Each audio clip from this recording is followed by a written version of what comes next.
we continue our devotions leading up to the death of Jesus and then his resurrection today, we turn to Holy Wednesday to observe what Jesus was doing. Holy Wednesday is also known as Spy Wednesday, for this is the day that Satan entered Judas and sowed the seed of betraying Jesus to the Sanhedrin, which we read about in Luke 22, 3-6. At that time, Satan entered himself into Judas, the locksmith, who was one of the 12 apostles.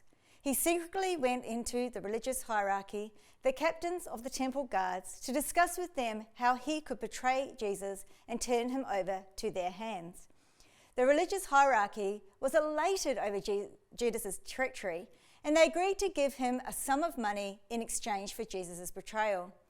Judas vowed that he would find them a suitable opportunity to betray Jesus when he was away from the crowds. However, in the lead up to Satan entering Judas during Holy Week, Jesus spent a lot of time teaching parables to the disciples as he knew his time was coming to an end when he would be departing from earth. Jesus taught them the importance of having the right heart attitude, especially when giving to the Lord. Luke 21 says, Jesus observed all the wealthy coming into the temple courts, wanting to be noticed as they came with their offerings. He noticed a very poor widow who dropped 2 small copper coins in the offering box. "Listen to me," he said. "This poor widow has given a larger offering than any of the wealthy. For the rich only give out of their surplus, but she sacrificed out of her poverty and gave to God all she had to live on." I wonder at times what our heart attitude is like when we give of our tithes and offerings to the Lord. Do we want to be noticed like the wealthy in Luke 21? Or do we give with an attitude of giving because it is honouring to the Lord and a privilege to do so? Maybe this is something that has resonated with you, and you may want to explore further in the lead up to Easter. Jesus taught about the days ahead when deception would be rampant, and he encourages his disciples to always trust in him, to not be deceived by others that may come, proclaiming that they are the Messiah. And this applies to Christians today, and a reason why the Lord encourages us to stay within community, to hang with like-minded people, and encourage one another to pray, read the Bible, and to worship together. However, I'm not saying that we can't have our own opinions on the different teachings we hear. As Pastor Rob says frequently, we are all human. We don't get everything right, and it's good for Christians to do their own research and form different opinions, as long as those opinions are then put through the filter that Jesus would use, and that is to love others as you love yourself. Luke 21:34 says, "Be careful that you never allow your hearts to grow cold. Remain passionate and free from anxiety and the worries of this life. Then you will not be caught off guard by what happens." When I read this verse, I question on what I focus on.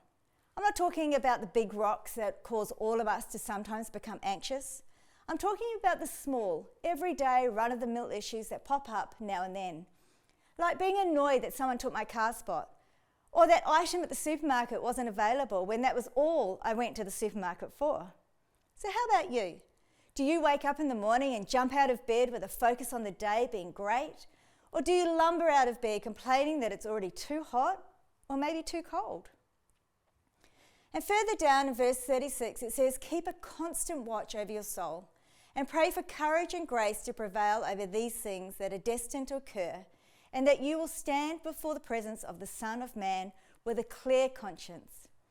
I don't have time to read all of Luke 21. You can do that in your own time. But Jesus is referencing here the deception and failings of humans that will happen on earth before his return. He is encouraging us to keep a constant watch over our souls so that we don't trip up and fall away from our faith. That when the time comes, we're able to stand before God with a clear conscience, knowing that we have lived a life that was fulfilling and pleasing to the Lord. Again, will we get everything right this side of heaven? Absolutely not. We're not perfect, and it is because of the things that we do wrong that Jesus died on the cross for us.